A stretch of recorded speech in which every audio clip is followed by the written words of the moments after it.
अपनी कक्षा को एक बार देखिए। जब आप अपने चारों ओर देखते हैं तो आप बहुत सी ऐसी वस्तुएं देख सकते हैं जो पिछले कई वर्षों से लगभग एक ही आकृति और आकार में एक ही स्थान पर हैं।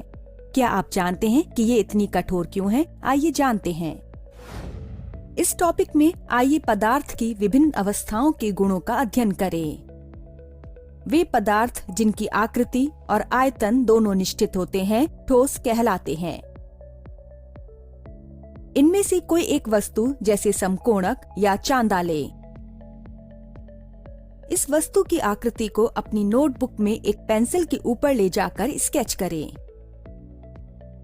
हम देख सकते हैं कि इन सभी की एक निश्चित आकृति होती है और इनका आयतन भी निश्चित होता है।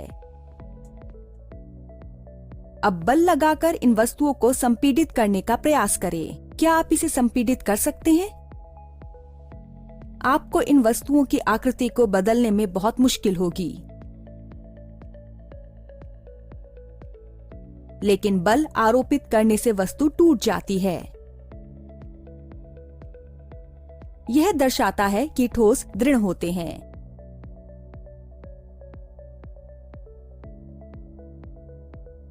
क्योंकि ठोस के अंदर कण परस्पर निकट प्रबल आकर्षण बलों द्वारा एक छोटी संरचना का निर्माण करते हैं। ये ठोसों को दृढ़ता प्रदान करता है। हालांकि रबर जैसे कुछ ठोस पदार्थों में प्रत्यास्थता होती है, अर्थात जब इस पर कोई बाह्य बल लगाया जाता है तो रबर की आकृति बदल जाती है और जब इसे छोड़ा जाता है तो रबर अपनी मूल आकृति में आ जाता है। यह इसके प्रत्यास्थ गुण के कारण होता है। आइए अब पदार्थ के द्रव अवस्था के विभिन्न गुणों को देखें। वे पदार्थ जिनका आकृति निश्चित नहीं होती लेकिन आयतन निश्चित होता है द्रव कहलाते हैं। आइए एक गतिविधि करते हैं। एक बीकर में 100 ml जल लें। यहाँ जल की आकृति कैसी है? जल बीकर की आकृति ले लेता है। अब इस जल को एक शंक्वाकार फ्लास्क में डालें। जल शंक्वाकार फ्लास्क की आकृति ले लेता है, हालांकि इसका आयतन अपरिवर्तित रहता है।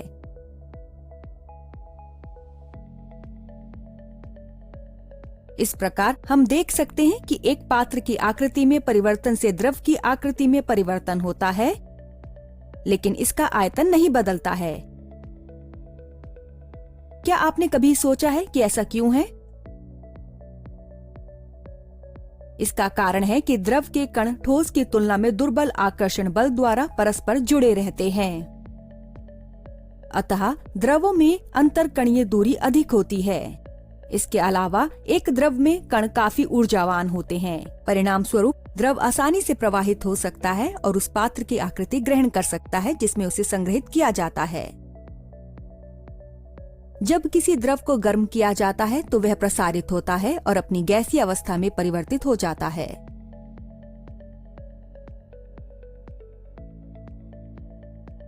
आइए अब हम पदार्थ की गैसीय अवस्था के विभिन्न गुणों को देखें।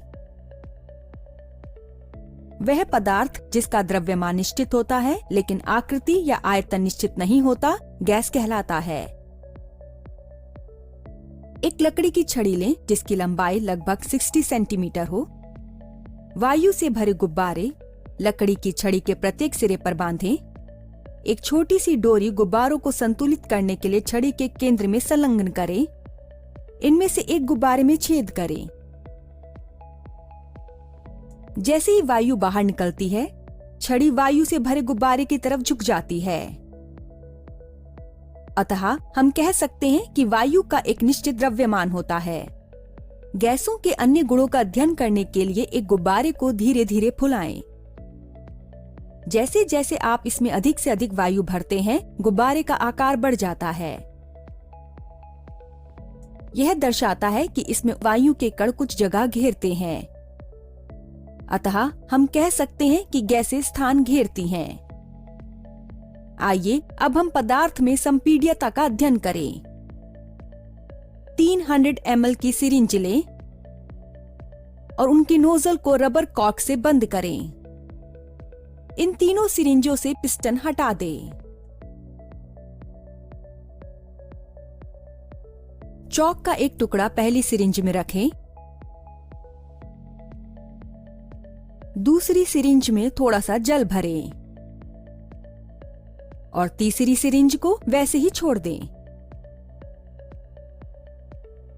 धीरे धीरे पिस्टन को वापस सिरिंज में डालें। पिस्टन को पहली सिरिंज में धकेलकर चौक को संपीड़ित करने का प्रयास करें। आप क्या देखते हैं? यहाँ हम देख सकते हैं कि पिस्टन को हिलाना मुश्किल है। अब दूसरी सिरिंज के पिस्टन को धकेलने का प्रयास करें। हम देख सकते हैं कि पिस्टन बहुत कम गति करता है।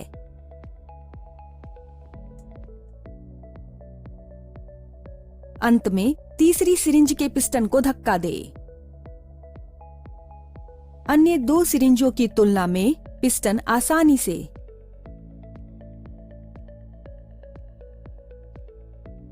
काफी हद तक नीचे की ओर बढ़ता है।